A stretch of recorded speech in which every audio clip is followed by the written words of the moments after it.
മജ്ജിമ നികായ 111 അനുപത soothe. അനുപദം എന്ന് പറഞ്ഞു കഴിഞ്ഞാൽ ഒന്നൊന്നായി. ഈ സൂത്രത്തിൽ സാരിപുത്തൻ എങ്ങനെയാണ് ഓരോന്നായിട്ട് 8 ധ്യാനങ്ങളും ചെയ്തത്, അതിനുശേഷം എങ്ങനെ വിമുക്തനായി എന്നതിനെ പറ്റിയിട്ടാണ് ഈ സൂത്രം. ധ്യാനത്തിൽ വിഭജനയില്ല എന്ന് പറയുന്നവർക്ക് ഉത്തരമാണ് ഈ സൂത്രം. ധ്യാനത്തിൽ വിഭജനയുണ്ട് എന്ന് ഈ സൂത്രത്തിൽ വളരെ കൃത്യമായിട്ട് ഭഗവാൻ പറയുന്നു. ധ്യാനത്തിൽ വിഭജനയില്ല, അതേപോലെ തന്നെ ധ്യാനത്തിലൂടെ മുക്തി ലഭിക്കില്ല എന്ന് പറയുന്നവർക്ക് ഈ സൂത്രം ഫോർവേഡ് ചെയ്യാവുന്നതാണ്. അതുകൂടാതെ അരൂപധ്യാനത്തിൽ മനസ്സ് ഒട്ടും തന്നെ ജോലി ചെയ്യുന്നില്ല എന്ന് പറയുന്നവർക്കും ഈ സൂത്രം അയച്ചു കൊടുക്കാവുന്നതാണ്. ധ്യാനത്തെ പറ്റിയുള്ള എല്ലാ സംശയങ്ങൾക്കും ഈ സൂത്രം ഒരു പരിഹാരമായിട്ട് നമുക്ക് കാണാവുന്നതാണ്. ഈ സൂത്രം ബന്ദേ വിമലാരംസിയുടെ ഏറ്റവും ഇഷ്ടപ്പെട്ട സൂത്രമാണ്. ട്രയാങ്കിൾ വിസ്ഡം ഇൻസൈറ്റ് മെഡിറ്റേഷൻ അല്ലെങ്കിൽ സമതാ വിപശ്യന ധ്യാനത്തിൽ അദ്ദേഹം ഈ സൂത്രമാണ് പഠിപ്പിക്കുന്നത്. ബുദ്ധൻ സമതയിലൂടെയാണ് വിപശ്യന പഠിപ്പിക്കുന്നത് എന്ന് അദ്ദേഹം ഈ സൂത്രത്തിലൂടെ വളരെ വ്യക്തമായിട്ട് പറഞ്ഞു തരുന്നു. ഞാനിങ്ങനെ കേട്ടു, ഒരിക്കൽ ഭഗവാൻ ശ്രാവസ്തിയിൽ അനാഥപിണ്ഡകൻ്റെ ആശ്രമത്തിൽ വിഹരിക്കുകയായിരുന്നു. ആ സമയത്ത് ഭഗവാൻ ഭിക്ഷുക്കളെ ഇങ്ങനെ അഭിസംബോധന ചെയ്തു. ഭിക്ഷുക്കളെ, അഭിവന്ദ്യ ഗുരുവേ എന്ന് പറഞ്ഞ് ആ ഭിക്ഷുക്കൾ ഭഗവാന് പ്രത്യുത്തരം കൊടുത്തു. ഭഗവാൻ ഇങ്ങനെ പറഞ്ഞു, പണ്ഡിതോ ഭിക്ഷവേ സാരിപുത്തോ. ഭിക്ഷുക്കളെ, സാരിപുത്തൻ പണ്ഡിതനാണ്, അതായത് നല്ല അറിവുള്ള വ്യക്തിയാണ്. മഹാപഞ്ഞോ ഭിക്ഷവേ സാരിപുത്തോ. ഭിക്ഷുക്കളെ, സാരിപുത്രൻ മഹാപ്രജ്ഞാവാനാണ്. പുതുപ്പഞ്ഞോ ഭിക്ഷവേ സാരിപുത്തോ. ഭിക്ഷുക്കളെ, സാരിപുത്തൻ വിശാലമായിട്ടുള്ള പ്രജ്ഞയുള്ള വ്യക്തിയാണ്. ഹാസപ്പഞ്ഞോ ഭിക്ഷവേ സാരിപുത്തു. ഭിക്ഷുക്കളെ, സാരിപുത്തൻ ഹാസ്യപ്പഞ്ഞ ഉള്ള വ്യക്തിയാണ്. ഈ വാക്ക് പ്രത്യേകം ശ്രദ്ധ അർഹിക്കുന്നതാണ്. അതായത് ബന്ദേ വിമലാരംസി തൻ്റെ ശിഷ്യന്മാരോട് എപ്പോഴും പുഞ്ചിരിക്കാൻ പറയും. അതിൻ്റെ കാരണം ഹാസ്യപ്പഞ്ഞ എന്ന ഈ വാക്ക് തന്നെയാണ്. നമ്മുടെ ശരീരത്തിലും മനസ്സിലും എന്തുണ്ടാകുകയാണെങ്കിലും നമ്മൾ അത് നമ്മളുടേത് എന്ന് കരുതുന്നില്ല. നമ്മൾ എപ്പോഴും പുഞ്ചിരിച്ചു കൊണ്ടിരിക്കുകയാണ് എങ്കിൽ അത് തന്നെ ഒരു പ്രജ്ഞയായിട്ട് മാറും. ഉള്ളിൽ സുഖം വന്നു കഴിഞ്ഞാലും ദുഃഖം വന്നു കഴിഞ്ഞാലും നമ്മൾ പുഞ്ചിരിച്ചു കൊണ്ടേയിരിക്കും. അപ്പോൾ അങ്ങനെ പുഞ്ചിരിക്കുന്ന സമയത്ത് നമ്മുടെ സതി അല്ലെങ്കിൽ മൈൻഡ്ഫുൾനെസ് വളരെയധികം വർദ്ധിക്കുകയും പ്രജ്ഞ നമ്മുടെ വർദ്ധിക്കുകയും ചെയ്യും. അതുകൊണ്ടാണ് ഹാസപ്പഞ്ഞോ എന്ന വാക്ക് ഇവിടെ ഉപയോഗിച്ചിരിക്കുന്നത്. ജവനപ്പഞ്ഞോ ഭിക്ഷവേ സാരിപുത്തോ. സാരിപുത്തന് വളരെ വേഗത്തിലുള്ള പ്രജ്ഞയുണ്ട്, അതായത് വളരെ പെട്ടെന്ന് പ്രജ്ഞയിലൂടെ അദ്ദേഹത്തിന് മനസ്സിലാക്കാൻ സാധിക്കും. തീഖപ്പഞ്ഞോ ഭിക്ഷവേ സാരിപുത്തോ. ഭിക്ഷുക്കളെ, സാരിപുത്തിന് തീക്ഷ്ണമായിട്ടുള്ള പ്രജ്ഞയുണ്ട് അല്ലെങ്കിൽ അറിവുണ്ട്. നിഭേദികപ്പഞ്ഞോ ഭിക്ഷവേ സാരിപുത്തോ. ഭിക്ഷുക്കളെ, സാരിപുത്തിന് പ്രജ്ഞയെ തുളച്ച് കയറാനുള്ള കഴിവുണ്ട്. ഇനി അടുത്ത വാക്ക് വളരെ പ്രധാനപ്പെട്ടതാണ്. സാരിപുത്തോ ഭിക്ഷവേ അർത്ഥമാസം അനുപത ധമ്മ വിപസ്സനം വിപස්සതി. ഈ വിപശ്യന എന്നുള്ള വാക്ക് വളരെ കമ്മിയായിട്ടാണ് സൂത്രങ്ങളിൽ വരുന്നത്. മജ്ജിമ നികായിൽ വളരെ കുറച്ച് സൂത്രങ്ങളിൽ മാത്രമേ ഈ വിപശ്യന എന്ന് പറയുന്ന വാക്കുകൾ വരുന്നുള്ളൂ. ഭിക്ഷുക്കളെ, സാരിപുത്തൻ അർദ്ധമാസം, അതായത് 15 ദിവസം തന്നുള്ള ധർമ്മങ്ങളെ വിപസ്സന ചെയ്ത് ദർശിച്ചു. ധ്യാനത്തിൽ ഉണ്ടാകുന്ന ധർമ്മങ്ങളെ വിപശ്യനയിലൂടെ വിപස්සതി ദർശിച്ചു. അതായത് അതിൻ്റെ ശരിയായിട്ടുള്ള സ്വഭാവത്തോടുകൂടിയും ധർമ്മത്തോടുകൂടിയും വീക്ഷിച്ചു. അനിത്യമായതിനെ അനിത്യം എന്ന് അദ്ദേഹം അറിഞ്ഞു. അനാത്മകമായതിനെ അനാത്മകം എന്ന് അറിഞ്ഞു. അതിനെയാണ് ഇവിടെ വിപശ്യന എന്ന് പറയുന്നത്. തത്രിതം ഭിക്ഷവേ സാരിപുത്തസ്സ അനുപതധമ്മ വിപസ്സനായ ഹോതി. ഭിക്ഷുക്കളെ, എങ്ങനെയാണ് സാരിപുത്തൻ ഈ ധർമ്മങ്ങളെ ഓരോന്നായിട്ട് വിപശ്യന ചെയ്തത്? ഇത ഭിക്ഷവേ സാരിപുത്തോ വിവിച്ഛേവ കാമേഹി വിവിച്ച അകുശലേഹി ധമ്മേഹി സവിതക്കം സവിചാരം വിവേകജം പീതിസുഖം പഠമം ജാനം ഉപസമ്പജ്ജ വിഹരതി. ഭിക്ഷുക്കളെ, സാരിപുത്തൻ കാമസുഖങ്ങളിൽ നിന്ന് തന്നെ ഒഴിവാക്കി, അകുശല ധർമ്മങ്ങളിൽ നിന്ന് തന്നെ ഒഴിവാക്കി ആദ്യത്തെ ധ്യാനത്തിൽ അദ്ദേഹം പ്രവേശിച്ചു. എന്നിട്ട് അവിടെ അദ്ദേഹം നിലകൊണ്ടു. അവിടെ വിതർക്കം ഉണ്ടായിരുന്നു, വിചാരം ഉണ്ടായിരുന്നു, പീതി ഉണ്ടായിരുന്നു, സുഖം ഉണ്ടായിരുന്നു. ഇവിടെ സാരിപുത്തൻ ധ്യാനത്തിൽ പോയി എന്നാണ് പറയുന്നത്. ഏച പതമേ ധ്യാനേ ധമ്മ വിതക്കോ ച വിചാരോ ച പീതി ച സുഖം ച ചിത്തേകഗത ച ഫസ്സോ വേദന സംജ്ഞ ചേതന ചിത്തം ഛന്ദോ അതിമോഖോ വിരിയം സതി ഉപേക്ഷ മനസീകാരോ ത്യായസ്സ ധമ്മ അനുപത വവഠിത ഹോന്തി. എന്നിട്ട് സാരിപുത്തൻ ആ ഒന്നാമത്തെ ധ്യാനത്തിലുള്ള ധർമ്മങ്ങളെ വിശകലനം ചെയ്തു. ആ ധർമ്മങ്ങൾ ഏതൊക്കെയാണ് എന്നാണ് പറയുന്നത്. ഏച പദമേ ധ്യാനേ ധമ്മ വിതക്കോ ച വിചാരോ ച. വിതർക്ക വിചാരങ്ങളുണ്ട്. പീതി ച സുഖഞ്ച ച. പീതി എന്ന് പറയുന്നത് മനസ്സിൻ്റെ സുഖമാണ്. സുഖം എന്ന് പറയുന്നത് ശരീരത്തിൻ്റെ സുഖമാണ്. ചിത്തഗഗത ച. ചിത്തത്തിൻ്റെ ഏകാഗ്രതയുണ്ട്. ഫസ്സോ സ്പർശം ഉണ്ട്. അതായത് മനസ്സ് ധർമ്മത്തോട് സ്പർശിക്കുന്നു, അതേപോലെ തന്നെ പഞ്ചേന്ദ്രിയങ്ങൾ അതിൻ്റെ വിഷയങ്ങളോട് സ്പർശിക്കുന്നു, അതിനെ അറിയുന്നു. വേദന സ്പർശം മൂലം വേദനയുണ്ടാവുന്നു. സംജ്ഞ ഉണ്ടാവുന്നു. ചേതന മനസ്സിൽ പലതരത്തിലുള്ള വിചാരങ്ങൾ ഉണ്ടാവുന്നു. ചിത്തം അവിടെ മനസ്സ് സ്ഥിരമായിട്ടുണ്ട്. ഛന്ദോ ആഗ്രഹം ഉണ്ട്. അതിമോഖോ അധിഷ്ഠാനം ഉണ്ട്. വീര്യം ഉണ്ട്. സതി ഉണ്ട്. ഉപേക്ഷ ഉണ്ട്. മനസീകാര അറ്റൻഷൻ അല്ലെങ്കിൽ ശ്രദ്ധ ഉണ്ട്. ഈ ധർമ്മത്തെ ഓരോന്നായിട്ട് സാരിപുത്തൻ വിശകലനം ചെയ്തു. ത്യാസധമ്മ വിദിത ഉപജന്തി വിദിത ഉപട്ടഹന്തി വിദിത അബദ്ധം ഗച്ഛന്തി. ഈ ധർമ്മങ്ങൾ ഉയർന്നപ്പോൾ അദ്ദേഹം അറിഞ്ഞു, അത് നിലനിൽക്കുന്ന സമയത്ത് അദ്ദേഹം അറിഞ്ഞു, അത് നഷ്ടമാകുന്ന സമയത്തും അദ്ദേഹം അറിഞ്ഞു. സോ ഏവം പജാനാതി. അദ്ദേഹം അതിനെ ഈ പ്രകാരം പ്രജ്ഞയോടുകൂടി അറിഞ്ഞു. ഏവം കിരമേ ധമ്മ അഹ്ത്വാ സംബോന്തി ഹുത്വാ പടിവന്തേതി. ഈ ധർമ്മം നേരത്തെ ഇല്ലായിരുന്നു, അതിനുശേഷം ഉണ്ടായതിനു ശേഷം അവ ഇല്ലാതെ ആയി. അതായത് ഈ അനിത്യ സ്വഭാവത്തെയാണ് അദ്ദേഹം ഇവിടെ കാണുന്നത്. സോ തേസു ധമ്മേസു അനുപായോ അനപായോ അനിശ്ചിതോ അപ്പടിബദ്ധോ വിപ്പമുത്തോ വിസംയുക്തോ വിമര്യാദികതേന ചേതസ വിഹരതി. അപ്പോൾ നേരത്തെ ഉണ്ടായിട്ടുള്ള ഈ ധർമ്മങ്ങളിൽ അനുപായോ എന്ന് പറഞ്ഞു കഴിഞ്ഞാൽ അതിൽ ഒട്ടും തന്നെ അദ്ദേഹത്തിന് സങ്കടമില്ല, സമതയുണ്ട്, രാഗമില്ല. അനപായോ അവയെ തള്ളി മാറ്റാൻ ശ്രമിക്കുന്നില്ല. അനിശ്ചിതോ അതിൽ ആശ്രയിക്കുന്നില്ല. അപ്പടിബദ്ധോ അതിൽ ബന്ധിതനാവുന്നില്ല. വിപ്പമുത്തോ അതിൽ നിന്ന് വിമുക്തി നേടുന്നു. വിസംയുക്തോ അതിൽ കൂടിച്ചേരുന്നില്ല. വിമര്യാദി കഥേന ചേതസ വിഹരതി അതിൻ്റെ പരിധിക്കുള്ളിൽ ഒതുങ്ങാത്ത ചേതസാനാൽ വിഹരിക്കുന്നു. അതായത് സ്വന്തം മനസ്സിനെ ഇതിലൊന്നും വയ്ക്കുന്നില്ല, അതിൽ ആസക്തനാകുന്നില്ല എന്നാണ് ഇവിടെ പറയുന്നത്.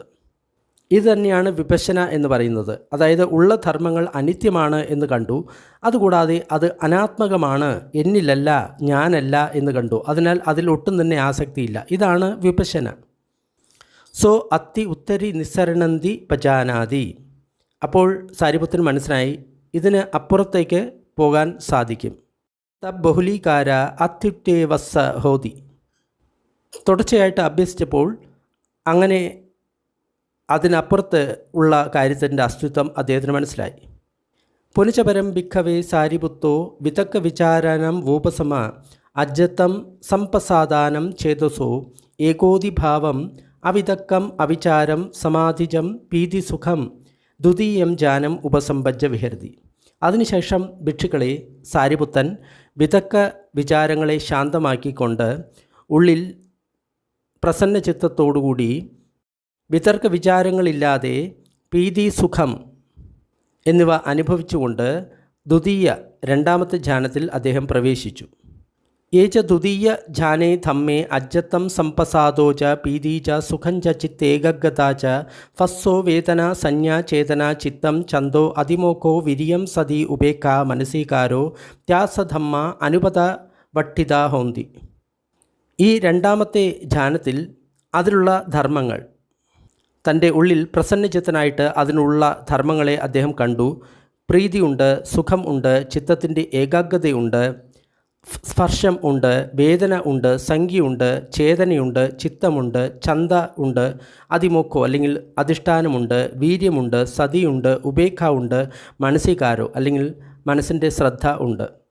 ആ ഓരോ ധർമ്മത്തെയും ഓരോന്നായിട്ട് അദ്ദേഹം വിശകലനം ചെയ്തു. അനുപത വവത്തിത ഹോന്തി. ത്യായസ ധമ്മ വിദിത ഉപജന്തി വിദിത ഉപട്ടഹന്തി വിദിത അബദ്ധം ഗച്ഛന്തി. ആ ഓരോ ധർമ്മവും ഉണർന്നപ്പോൾ അത് ഉണർന്നു എന്നറിഞ്ഞു, അവ നിൽക്കുന്ന സമയത്ത് അത് നിൽക്കുന്നു എന്നറിഞ്ഞു, അവ ഇല്ലാതാകുന്ന സമയത്ത് അത് ഇല്ലാതായി എന്നറിഞ്ഞു. സോ ഏവം പജാനാതി. അപ്പോൾ അദ്ദേഹത്തിന് പ്രജ്ഞയോടുകൂടി ഇങ്ങനെ മനസ്സിലായി. ഏവം കിരമേ ധമ്മ അഹുത്വ സംഭോന്തി ഹുത്വ പടിവന്തേതി. ഈ ധർമ്മങ്ങൾ നേരത്തെ ഉണ്ടായിരുന്നില്ല, എന്നാൽ അവ പിന്നീട് ഉണ്ടായതിനു ശേഷം അവ ഇല്ലാതാകുകയും ചെയ്തു.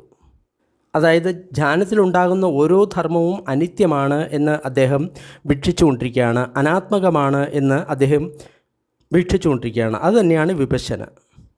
അപ്പോൾ ഇവിടെ സാരിപുത്തൻ ചെയ്തുകൊണ്ടിരുന്നത് സമത വിപശ്യനയാണ്. സോ തേസു ധമ്മേസു അനുപായോ അനപായോ അനിശ്ചിതോ അപ്പടിബദ്ധോ വിപ്പമുക്തോ വിസംയുക്തോ വിമര്യാദികതേന ചേതസ വിഹരതി. അപ്പോൾ അതിലുള്ള ആ ധർമ്മങ്ങളിൽ ആസക്തി കൂടാതെ, അതിനെ തള്ളിമാറ്റാതെ, അതിനെ ആശ്രയിക്കാതെ, അതിൽ നിന്ന് സ്വതന്ത്രനായിക്കൊണ്ട്, അതിൽ നിന്ന് മുക്തി നേടിക്കൊണ്ട്, അതിൽ നിന്ന് അനാസക്തനായിക്കൊണ്ട് ചിത്തത്തിൻ്റെ സീമയ്ക്കുള്ളിൽ നിന്നും അദ്ദേഹം പുറത്തു വരുന്നു. അതായത് തൻ്റെ ചിത്തത്തെ ഇവയിൽ സീമിതമാക്കാൻ അദ്ദേഹം ആഗ്രഹിക്കുന്നില്ല. സോ അത്തി ഉത്തരി നിസ്സരണന്തി പജാനാതി. ഇതിന് അപ്പുറത്ത് കടക്കണം എന്നുള്ള ജ്ഞാനം അദ്ദേഹത്തിന് ഉണ്ടായി. തബ് ബഹുലീകാര അത്തിത്വേ വസ്സ ഹോതി. അപ്പോൾ വീണ്ടും വീണ്ടും അഭ്യസിച്ചുകൊണ്ട് അദ്ദേഹത്തിന് അതിനപ്പുറത്തുള്ളതിൻ്റെ അസ്തിത്വം മനസ്സിലായി.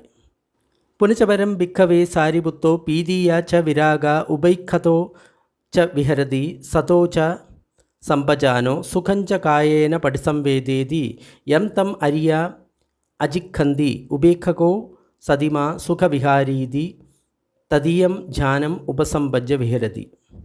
വീണ്ടും ഭിക്ഷുക്കളെ സാരിപുത്തൻ പ്രീതിയെ ഉപേക്ഷിച്ചുകൊണ്ട് ഉപേക്ഷയിൽ വിഹരിച്ചു. സതി സമ്പജന്യം രണ്ടും ഉണ്ട്. ശരീരത്തിൽ സുഖത്തിൻ്റെ അനുഭവം ഉണ്ടാകുന്നു. ഈ മൂന്നാമത്തെ ധ്യാനത്തെ അരിയന്മാർ ഇങ്ങനെയാണ് പറയുന്നത്: ഉപേക്ഷ സതിമ സുഖവിഹാരീതി. അങ്ങനെയുള്ള ഈ മൂന്നാമത്തെ ധ്യാനത്തിൽ സാരിപുത്തൻ എത്തിച്ചേർന്നു. ഇവിടെ സതിയും സമ്പജന്യവും രണ്ടുമുണ്ട്. ഏച തദിയാധ്യാനേ ധമ്മ സുഖഞ്ച സതീജ സമ്പജാനഞ്ച ചിത്തേകഗതാച ഫസ്സോ വേദന സംജ്ഞാ ചേതന ചിത്തം ചന്തോ അതിമോഖോ വിരിയം സതി ഉപേക്ഷ മനസീകാരോ. അപ്പോൾ സാരിപുത്തൻ ഈ മൂന്നാമത്തെ ധ്യാനത്തിലുള്ള ധർമ്മങ്ങളെ വിശകലനം ചെയ്തു. സുഖം, സതി, സമ്പജാനം, ചിത്തത്തിൻ്റെ ഏകാഗ്രത, ഫസ് എന്ന് പറയുന്ന സമയത്ത് സ്പർശം, അതായത് ഇന്ദ്രിയങ്ങളിൽ വിഷയങ്ങളുമായിട്ടുള്ള സ്പർശം, മനസ്സ് അതിൻ്റെ വിഷയമായിട്ടുള്ള സ്പർശം, വേദന, സംഖ്യ, ചേതന, ചിത്തം, ചന്ത, അതിമോഖോ, വീര്യം, സതി, ഉപേക്ഷ, മനസീകാരം, ഇവയെല്ലാം ഓരോന്നായിട്ട് വിശകലനം ചെയ്തു. ത്യാസധമ്മ അനുപട വവത്ഥിത ഹൊന്തി ത്യാസധമ്മ വിദിത ഉപജന്തി വിദിത ഉപട്ടഹന്തി വിദിത അബദ്ധം ഗച്ഛന്തി. സാരിപുത്തൻ ആ ധർമ്മങ്ങൾ ഉണർന്നപ്പോൾ അറിഞ്ഞു, അവ നിലനിൽക്കുന്ന സമയത്ത് അറിഞ്ഞു, അവ ഇല്ലാതാകുന്ന സമയത്തും അറിഞ്ഞു. അപ്പോൾ സാരിപുത്തന് ഇങ്ങനെ മനസ്സിലായി: ഏവം കിരമേ ധമ്മ അഹുത്വ സംബോന്തി ഹുത്വ പടിവന്തേതി. ഈ ധർമ്മങ്ങൾ ഇല്ലാതിരുന്ന സമയത്ത് ഉണ്ടായതിനു ശേഷം അവ ഇല്ലാതാകുകയും ചെയ്തു. സോ തേസു ധമ്മേസു അനുപായോ അനപായോ അനിശ്ചിതോ അപ്പടിബദ്ധോ വിപ്പമുക്തോ വിസംയുക്തോ വിമര്യാദികതേന ചേതസ വിഹരതി. അതിനാൽ ആ ധർമ്മങ്ങളിൽ ആസക്തി കൂടാതെ, ദ്വേഷം കൂടാതെ, അവയെ ആശ്രയിക്കാതെ, അവയിൽ സ്വയം ബന്ധിതനാകാതെ, അവയിൽ നിന്ന് വിമുക്തനായിക്കൊണ്ട്, ബന്ധനത്തിൽ ആകാതെ, സീമിതമാകാത്ത മനസ്സോടുകൂടി വിഹരിച്ചു. സോ അത്തി ഉത്തരി നിസ്സരണന്തി പജാനാതി. ഇതിനപ്പുറത്തും ചില അവസ്ഥകളുണ്ടെന്ന് അദ്ദേഹത്തിന് മനസ്സിലായി. തബ് ബഹുലീകാര അട്ടിത്വേ വസ്സഹോതി. അപ്പോൾ വീണ്ടും വീണ്ടും അഭ്യസിച്ച സമയത്ത് അതിൻ്റെ അസ്തിത്വത്തെ അദ്ദേഹത്തിന് മനസ്സിലായി. പുനചപരം ഭിക്കവേ സാരിപുത്തോ സുഖസ്സ ച പഹാണം ദുഃഖസ്സ ച പഹാണം പുബ്ബേവ സോമനസ്സ ദോമനസാനം അട്ടംഗമ അദുഃഖമസുഖം ഉപേക്ഷാ സതി പാരിശുദ്ധം ചതുർത്ഥം ധ്യാനം ഉപസമ്പജ്ജ വിഹരതി. അതിനുശേഷം സാരിപുത്തൻ മുൻപുണ്ടായിരുന്ന സുഖങ്ങളെയും ദുഃഖങ്ങളെയും ഉപേക്ഷിച്ച്, സോമനസ്സത്തെയും ദോർമനസ്സത്തെയും ഉപേക്ഷിച്ച്, അദുഃഖം അസുഖം ആയിട്ടുള്ള, അതായത് ന്യൂട്രലായിട്ടുള്ള ഉപേക്ഷ സതി പാരിശുദ്ധം, ഉപേക്ഷ ഉണ്ട്, സതി ഉണ്ട്. അങ്ങനെ പരിശുദ്ധമായിട്ടുള്ള ചതുർത്ഥം ധ്യാനം, 4ാമത്തെ ധ്യാനത്തിൽ എത്തിച്ചേർന്ന് അതിൽ വിഹരിക്കുന്നു. ഈ ചതുർത്ഥേ ധ്യാനേ ധമ്മേ ഉപേക്ഷ അദുഃഖമസുഖ വേദന പ്രസദ്ധത ചേതസോ അനാഭാഗോ സതി പാരിശുദ്ധി ചിത്തേകഗതാച ഫസ്സോ വേദന സംജ്ഞ ചേതന ചിത്തം ഛന്ദോ അതിമോക്ഷോ വിരിയം സതി ഉപേക്ഷ മനസികാരോ ത്യാസധമ്മ അനുപത വവഠിത ഹൊന്തി. ഈ 4ാമത്തെ ധ്യാനത്തിലുള്ള ധർമ്മങ്ങൾ, അതിൽ ഏതൊക്കെ ധർമ്മങ്ങളാണ് ഉള്ളത്?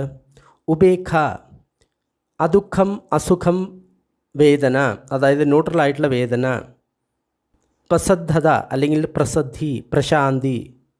ചിത്തത്തിൻ്റെ സതി, പരിശുദ്ധ സതി, ചിത്തത്തിൻ്റെ ഏകഗത. പിന്നെ സ്പർശം, വേദന, സംഖ്യ, ചേതന, ചിത്തം, ഛന്ദ, അതിമുഖ, വിരിയം, സതി, ഉപേക്ഷ, മനസികാര. ത്യാസധമ്മ അനുപത വവഠിത ഹൊന്തി. ഇത് ഓരോന്നിനായിട്ട് വിശകലനം ചെയ്തു. ത്യാസധമ്മ വിദിത ഉപജന്തി, വിദിത അപ്പട്ടഹന്തി, വിദിത അപ്പട്ടം ഗച്ഛന്തി. ആ ഓരോ ധർമ്മവും അത് ഉണർന്നു, അത് നിന്നു, അത് ഇല്ലാതായി. അപ്പോൾ സാരിപുത്രന് ഇങ്ങനെ മനസ്സിലായി, ഈ ധർമ്മങ്ങൾ നേരത്തെ ഇല്ലായിരുന്നു, ഇപ്പോൾ അത് വന്നു, വന്നതിന് ശേഷം അവ വീണ്ടും ഇല്ലാതായി. അപ്പോൾ ആ ധർമ്മങ്ങളിൽ ആശ്രിതൻ ആകാതെ, അതിനെ അകറ്റാൻ നോക്കാതെ, അതിൽ അനാശ്രിതനായിക്കൊണ്ട്, അതിൽ ബന്ധിക്കപ്പെടാതെ, അതിൽ നിന്ന് വിമുക്തനായിക്കൊണ്ട്, അതിൽ നിന്ന് അനാസക്തനായിക്കൊണ്ട് ആ ധർമ്മങ്ങളെ വിശകലനം ചെയ്തുകൊണ്ട് അദ്ദേഹം വിഹരിച്ചു. ഇതിൽ നിന്ന് അപ്പുറത്ത് പോകാൻ സാധിക്കും എന്ന് അദ്ദേഹത്തിന് മനസ്സിലായി. വീണ്ടും വീണ്ടും അഭ്യസിച്ചുകൊണ്ട് അദ്ദേഹം അതിനെ തീർച്ചപ്പെടുത്തി. അതായത് ഈ ധ്യാനത്തിനും അപ്പുറത്ത് കാര്യങ്ങളുണ്ടെന്ന് അദ്ദേഹത്തിന് ബോധ്യമായി.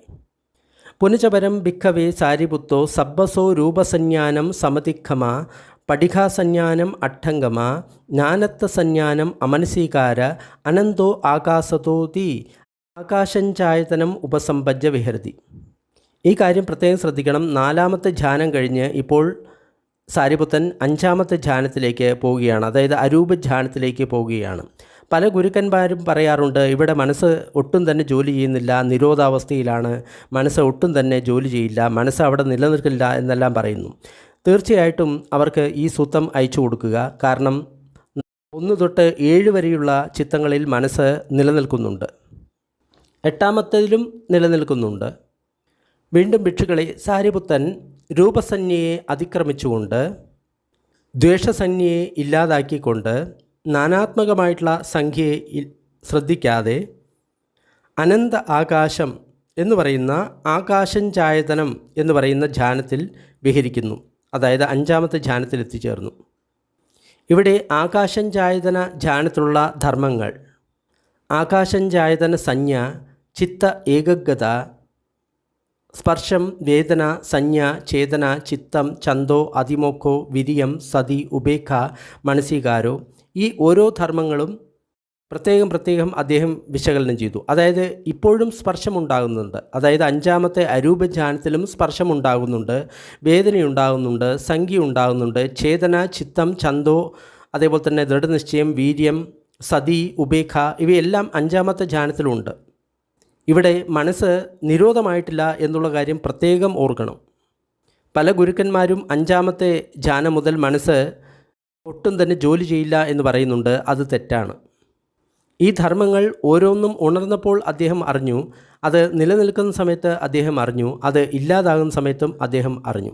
അപ്പോൾ അദ്ദേഹത്തിന് ഇങ്ങനെ മനസ്സിലായി, ഈ ധർമ്മങ്ങൾ നേരത്തെ ഉണ്ടായിരുന്നില്ല, അതിനുശേഷം ഉണ്ടായതിനു ശേഷം അവ ഇല്ലാതാകുകയും ചെയ്തു. അപ്പോൾ ഈ ധർമ്മങ്ങളിൽ ആശ്രയിക്കാതെ, അതിൽ രാഗം ഉണ്ടാക്കാതെ, അതിനെ തള്ളി മാറ്റാതെ, അതിനെ ആശ്രയിക്കാതെ, അതിൽ ബന്ധിക്കപ്പെടാതെ, അതിൽ നിന്ന് വിമുക്തനായിക്കൊണ്ട്, അതിൽ അനാസക്തനായിക്കൊണ്ട്, മനസ്സിനെ സീമിതമാക്കാതെ സാരിപുത്തൻ വിഹരിച്ചു. അപ്പോൾ സാരിപുത്തന് ഒരു കാര്യം മനസ്സിലായി, ഇതിന് അപ്പുറത്ത് തീർച്ചയായിട്ടും പോകാൻ സാധിക്കും. വളരെയധികം അഭ്യസിച്ചുകൊണ്ട് അദ്ദേഹം അതിനെ സമ്മതിച്ചു. പുനചപരം ഭിക്കവേ സാരിപുത്തോ സബ്ബസോ ആകാശഞ്ചായതനം സമതിഖമ്മ അനന്തം വിജ്ഞാനന്തി വിജ്ഞാനഞ്ചായതനം ഉപസമ്പജ്ജ വിഹൃതി.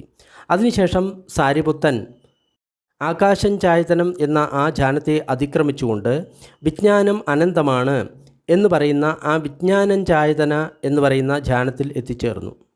എന്നിട്ട് ആ വിജ്ഞാനം ചായതന ധ്യാനത്തിലുള്ള ധർമ്മങ്ങളെ ഓരോന്നായിട്ട് വിശകലനം ചെയ്തു. അതിലെ ധർമ്മങ്ങൾ ഇവയൊക്കെയാണ്: വിജ്ഞാനം ചായതന സംജ്ഞ, ചിത്ത ഏകഗത, അതായത് വിജ്ഞാനം ഉണ്ട് എന്ന സംഖ്യയുണ്ട്, ചിത്തത്തിൻ്റെ ഏകാഗ്രതയുണ്ട്, സ്പർശമുണ്ട്, വേദനയുണ്ട്, സംഖ്യയുണ്ട്, ചേതനയുണ്ട്, ചിത്തമുണ്ട്, ചന്തം ഉണ്ട്, അതിമോക്കം അല്ലെങ്കിൽ ദൃഢനിശ്ചയമുണ്ട്, വീര്യമുണ്ട്, സതിയുണ്ട്, ഉപേക്ഷയുണ്ട്, മനസ്സികാരം അല്ലെങ്കിൽ ശ്രദ്ധയുണ്ട്. ത്യാസധമ്മ അനുപത വവട്ടിത ഹൊന്തി. ഇതിനെ ഓരോന്നായിട്ട് അദ്ദേഹം വിശകലനം ചെയ്തു. ഈ ഓരോ ധർമ്മങ്ങളും ഉണർന്നപ്പോൾ അദ്ദേഹം അറിഞ്ഞു, നിലനിന്നപ്പോൾ അദ്ദേഹം അറിഞ്ഞു, ഇവ ഇല്ലാതായപ്പോൾ അദ്ദേഹം അറിഞ്ഞു. അതായത് ഇപ്പോഴും അനിത്യത്തിൻ്റെ ക്ഷേത്രമാണ്.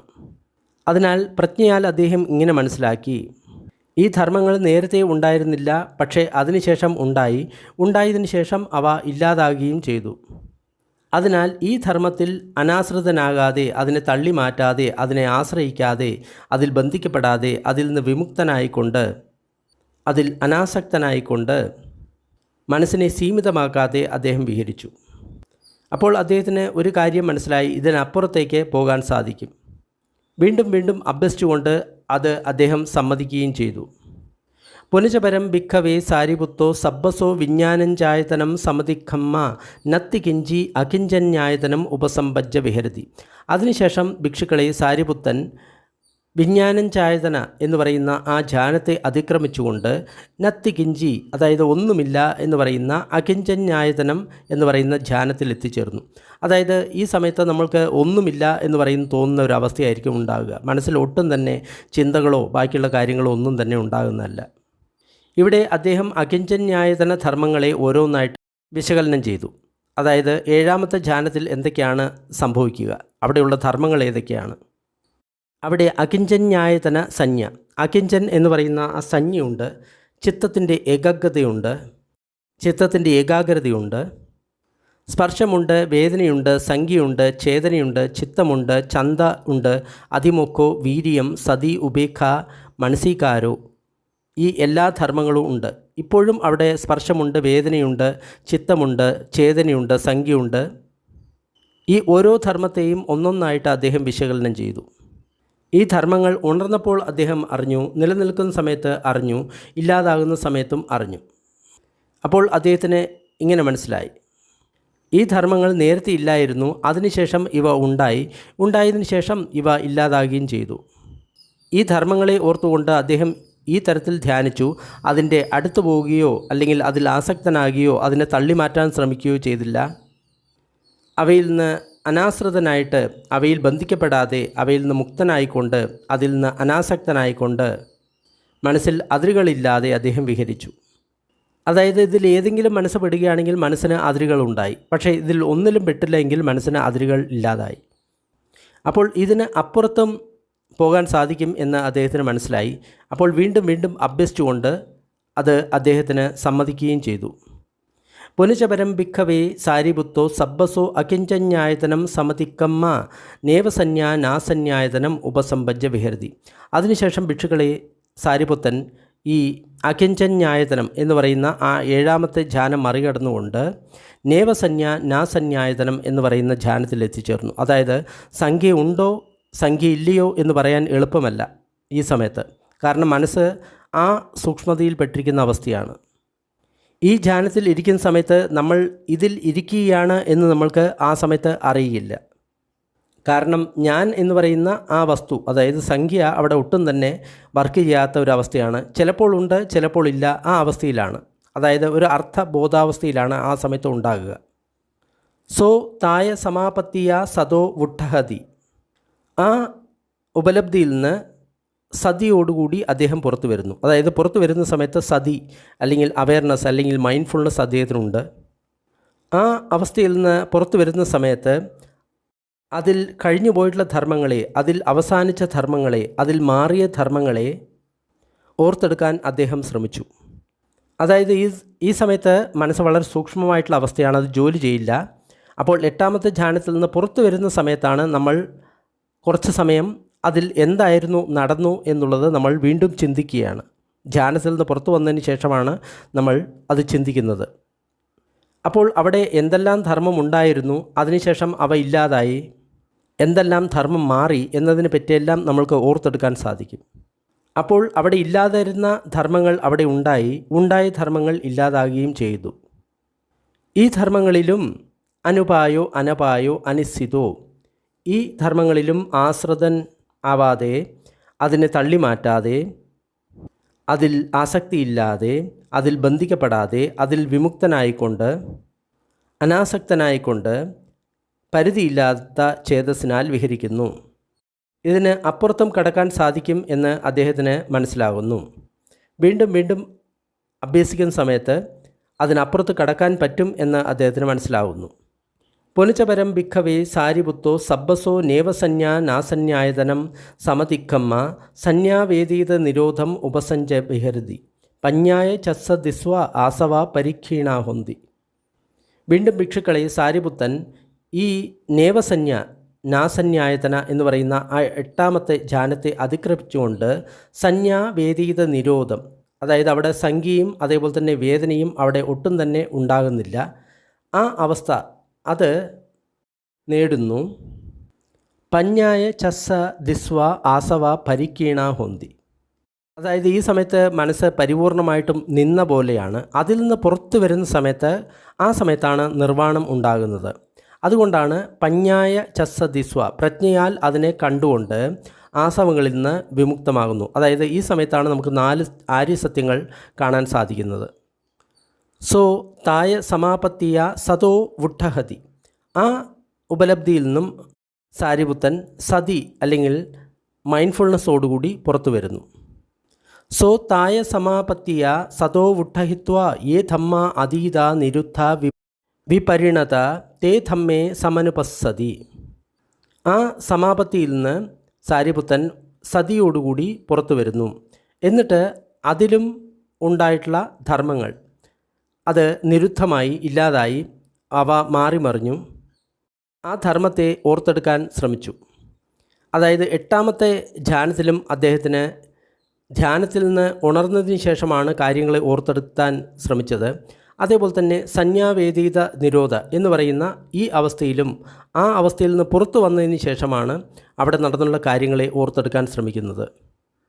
അപ്പോൾ അദ്ദേഹത്തിന് മനസ്സിലായി ഈ ധർമ്മങ്ങൾ നേരത്തെ ഉണ്ടായിരുന്നില്ല, അതിനുശേഷം നിലനിന്നതിന് ശേഷം പിന്നീട് ഇല്ലാതായി.